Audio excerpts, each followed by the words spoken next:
Hello everyone, it is Baby Fishy with what will be a much shorter video than the previous one I uploaded, looking at today's Lingule. And I believe I was pronouncing it as Lingule, but I believe I saw it written in IPA somewhere, and it's actually Lingual. So, that's interesting. But let's have a look here. We've got a language that is written in Cyrillic, so that does narrow things down a fair bit to Russia and surrounding countries. Now, looking at the actual form of the word here, Yozulug, and that is not a G but a R at the end. Yozulur, you can rule out a lot of Slavic languages directly. And the reason for that is this G at the end of a word in, say, Russian would likely be devoiced. It would lose its G, its voicing, and it would become a K, which is in the same spot but unvoiced. Just putting aside even the other things about it that make it look not at all Slavic. So that's got me thinking along the lines of maybe it could be a Turkic language that's commonly written in a Cyrillic script, which would be one of the stands. I don't. Kyrgyz, maybe? Some languages in that area have reformed their writing systems recently to use a Latin script as opposed to a Cyrillic one. And going across the other side, other kind of well-known languages that are written in this script include Mongolian these days, and it could be Mongolian. The structure of it, in particular, the fact that all the vowels are Yozulug, they're all back vowels. That suggests vowel harmony, which has me thinking it's Turkic, right? Vowel harmony is a tendency, or like a rule in Turkish and other Turkic languages, which says that,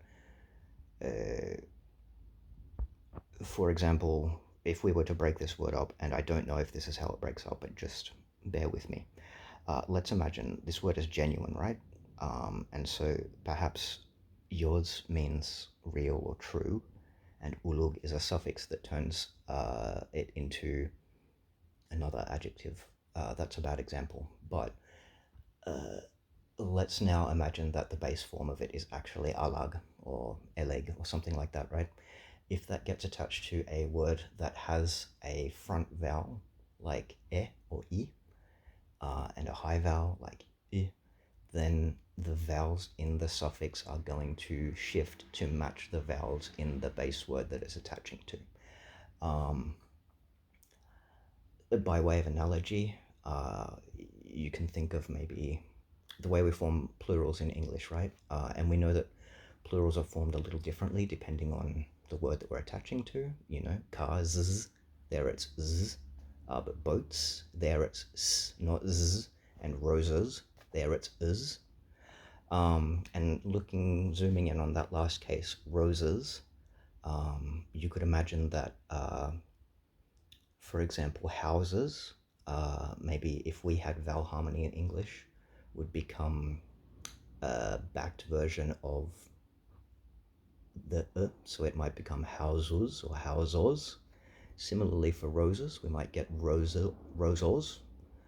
Now we don't have vowel harmony in English, but that is kind of just to give you an intuition for what that means. Now it's not going to be Turkish, but it's going to be... I might just throw out a guess for Kyrgyz just to get us rolling and make sure I'm in the right sort of language family. Eurasia, Turkic, Common Turkic, but it's not a Kipchak language. That does help, and it is spoken to the northeast. Okay. So, I mean, that's pointing dead at Mongolia. So I feel like this is maybe a done deal at this point, right? That arrow points, well, it could also be pointing to the north of Mongolia, which puts us in the area of, like, what's along here? What are they called? And they're the people who I learnt about throat singing before I knew about Mongolian throat singing, I thought it was just their thing. Tuvan. Uh, it could be Tuvan. I think the Altai Republic is also in this part of Russia, although it may be further west. I always tend to get that wrong. And in fact, intuition would tell me that Altai maybe is closer to the Altai mountains, which are further west as well. So I'm actually going to go a little bit. I don't know if Tuvan is Turkic. Oh, there we go. Got it in two. I am actually kind of proud of that. It's a Siberian language which is part of the Common Turkic family. So there we go. Tuvan, spoken in the Republic of Tuva, which is a federated republic of Russia. They are their own distinct ethnic group. You may or may not know that Russia has a lot of sort of semi-autonomous federated republics, autonomous depending on your view of how Russia works, being maybe a stretch, but um, and they tend to be sort of ethnically non-ethnically Russian, by which I mean non-ethnically Slavic peoples who have been given their own little areas within Russia, um, like states, but they are federated republics because Russia is a federation, and they have some degree of autonomy and self-determination. They get to work in and keep their native language. It's surprisingly progressive for what is currently not a very progressive country. But I can't help but to think it's maybe a holdover from the Soviet days. Um, anyway, that's enough rambling about Russian government. Today's Lingule, the answer is Tuvan. We could tell it was Turkic because of the vowel harmony. It had to be a Turkic language spoken in the former sphere of influence of the USSR because it uses the Cyrillic script. And the arrow, the geography, we knew that it was spoken to the northeast of Kyrgyzstan. Um, Looking at that direction, it pointed roughly at Mongolia, but also a little bit north, which kind of zooms us in on Tuva. So that was fun, and I hope you're having a good one. I'll see you in the next one. Bye.